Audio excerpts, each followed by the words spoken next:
राजकुमार विक्रमसेन जब घनघोर जंगल में आगे बढ़ा, उसने देखा कि अचानक झाड़ियों के पीछे से एक अजनबी बाहर निकला।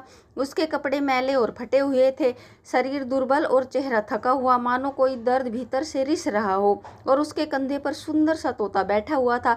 राजकुमार विक्रमसेन की नज़र उस पर पड़ी तो वह चौंक गया। उसने घोड़ा रोका और धीरे धीरे उस अजनबी के पास जाकर पूछा, अरे भाई, आप कौन हैं? इस सुनसान जंगल में अकेले क्यों भटक रहे हैं? पर वह व्यक्ति चुप रहा।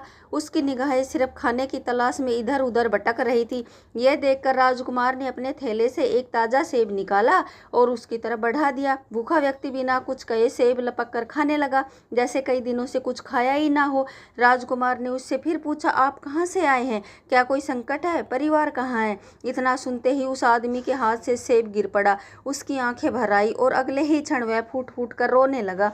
तो राजकुमार को और भी आश्चर्य हुआ। वह गंभीर स्वर में बोला, अरे भाई, मुझे बताइए, आप कौन हैं और क्यों इस तरह रो रहे हो? तभी उसके कंधे पर बैठा हुआ तोता बोल पड़ा। उसकी आवाज़ स्पष्ट और भावपूर्ण थी। हे राजन, मेरे स्वामी कभी एक प्रतापी एवं न्यायप्रिय राजा थे, लेकिन आज यह अपने ही पुत्र के कारण इस दशा में यहाँ वहाँ भटक रहे हैं। राजकुमार यह सुनकर चौंक गया।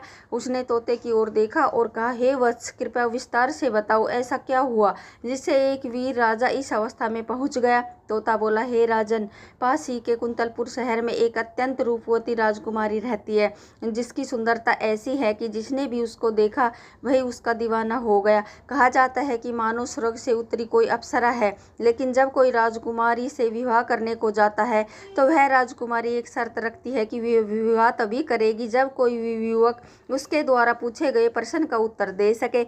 इसी कारण जो भी पुरुष विवाह की इच्छा लेकर उसके पास जाता है, वह राजकुमारी वही एक प्रश्न पूछती है, और यदि कोई उत्तर दे दे तो वह उसे अपने वर स्वीकार कर अपना पति बना ले। लेकिन ऐसा कोई युवक नहीं हुआ जो उसके प्रश्न का उत्तर दे सके।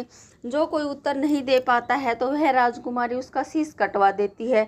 इसी चक्कर में इनका एक पुत्र था जो मारा गया, और मेरा मालिक यह सदमा बर्दाश्त नहीं कर पाए। उन्होंने अपना मानसिक संतुलन खो दिया है तथा अब इनका राज्य भी उसी राजकुमारी के कब्जे में है।